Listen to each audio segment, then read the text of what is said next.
ആണ് വരുന്നത് ഫീസ്.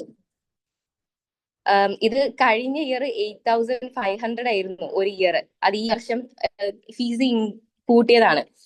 പിന്നെ എന്താണ് ഈ എൻട്രൻസിനെ പറ്റി പറയുകയാണെന്നുണ്ടെങ്കിൽ മെയിൻ ആയിട്ട് ജാമ്യയിലെ എല്ലാ സയൻസ് കോഴ്സസിന്റെയും എന്താണ് എൻട്രൻസ് പ്രീവിയസ് ഒരു 5 വർഷത്തെ ക്വസ്റ്റ്യൻ പേപ്പേഴ്സ് റെഫർ ചെയ്ത് കഴിഞ്ഞാൽ എന്താണ് നമുക്ക് ക്രാക്ക് ചെയ്യാൻ പറ്റുന്നതേ ഉള്ളൂ ആക്ച്വലി.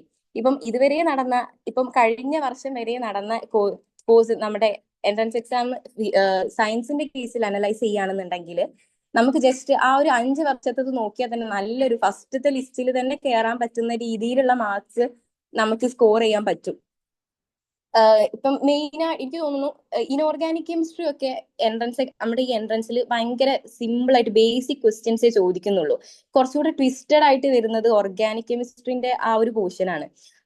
ഇപ്പം നമുക്ക് അറിയാം, ഇപ്പൊ സെൻട്രൽ യൂണിവേഴ്സിറ്റി ഈ നോർത്തിലേക്ക് പോയി കഴിഞ്ഞാൽ തന്നെ മെയിൻ ആയിട്ടും ഓർഗാനിക് കെമിസ്ട്രി ആണ് കുറച്ചുകൂടി ചാലഞ്ചിങ് ആയിട്ട് നമുക്ക് വരുന്നത്. നമുക്ക് ആ എൻട്രൻസ് എക്സാമിന്റെ ക്വസ്റ്റ്യൻ പേപ്പേഴ്സ് നോക്കിയാലും നമുക്ക് മനസ്സിലാവും ഓർഗാനിക് തന്നെയാണ് ഏറ്റവും ടഫ് ആയിട്ട് വരുന്നത്. പിന്നെ ഫിസിക്കൽ കെമിസ്ട്രിയും ഒക്കെ ബേസിക് ഇക്വേഷൻ അപ്ലൈ ചെയ്തിട്ട് എഴുതാൻ പറ്റുന്ന രീതിയിലുള്ള ക്വസ്റ്റ്യൻസേ വരുന്നുള്ളൂ. കേൾക്കുന്നില്ലേ? ഹലോ, ഞാൻ ഓഡിബിൾ ആണോ? ഓക്കെ.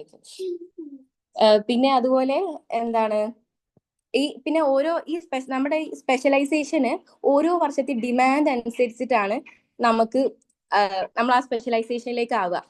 ഇപ്പം ഈ വരുന്ന ഇയർ ഓർഗാനിക് കെമിസ്ട്രിക്കാണ് ഏറ്റവും ഡിമാൻഡ് വന്നതെന്നുണ്ടെങ്കിൽ ഏറ്റവും കൂടുതൽ മാർക്കുള്ള കുട്ടികൾ ഓർഗാനിക് കെമിസ്ട്രിക്ക് ആയിരിക്കും. അതിൽ കുറവുള്ളവർ അതിന് കുറഞ്ഞ ഡിമാൻഡിനനുസരിച്ചിട്ടായിരിക്കും വരിക. ഇപ്പം ലാസ്റ്റ് ഇയറിനെ വെച്ച് നോക്കുകയാണെങ്കിൽ ഏറ്റവും ഡിമാൻഡ് ഉണ്ടായിരുന്നത് ഓർഗാനിക് കെമിസ്ട്രി ആണ്, പിന്നെ ഇനോർഗാനിക് കെമിസ്ട്രി, പിന്നെ physical chemistry, last material chemistry. ഇങ്ങനെയാണ് ഓർഡർ വന്നിട്ടുണ്ടായിരുന്നത്.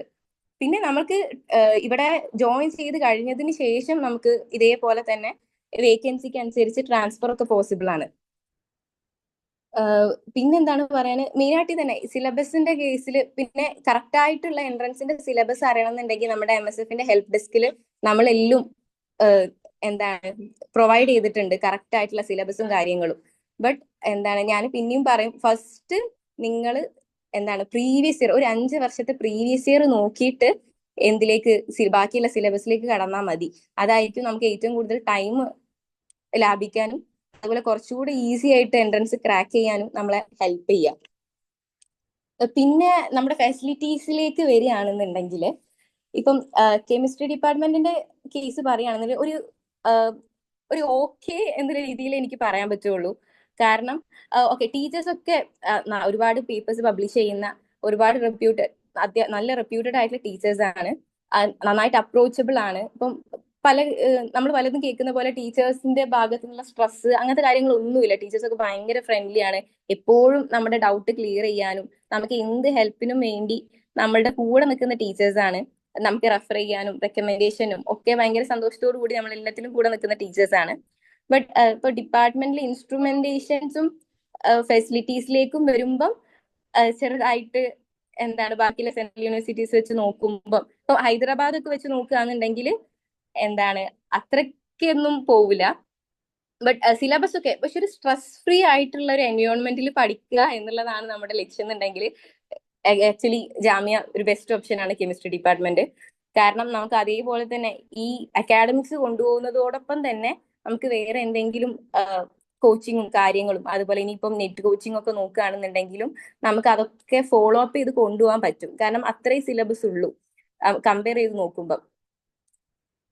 അതുപോലെ തന്നെ ബട്ട് ലാബും ഓക്കെ ആണ്, വലിയ കുഴപ്പമൊന്നും ഉണ്ടെന്നല്ല ഞാൻ പറഞ്ഞത്. ഞാൻ ഈ വലിയ ഹൈദരാബാദ് യൂണിവേഴ്സിറ്റീസ് വെച്ച് എന്റെ കെമിസ്ട്രി ഡിപ്പാർട്ട്മെന്റ് വെച്ച് നോക്കുകയാണെന്നുണ്ടെങ്കിൽ കമ്പാരിറ്റീവ്ലി ഡിപ്പാർട്ട്മെന്റ് കാരണം പഴയ ഡിപ്പാർട്ട്മെന്റ് ആണ്. പിന്നെ സയൻസ് ഡിപ്പാർട്ട്മെന്റ്സിലൊന്നും കൂടുതൽ ഇപ്പൊ നിലവിൽ പ്രോഗ്രഷൻ ഉണ്ടാകുന്നില്ല. ആ ഒരു അർത്ഥത്തിലാണ് പറഞ്ഞത്. ബട്ട് ബാക്കി എല്ലാ കേസും നോക്കുകയാണെങ്കിൽ ടീച്ചേഴ്സ് ആയാലും സിലബസ് ആയാലും ഒക്കെ അടിപൊളിയാണ്. പിന്നെ ആർക്കെങ്കിലും എന്തെങ്കിലും ഡൗട്ട്സ് ചോദിക്കാനുണ്ടോ?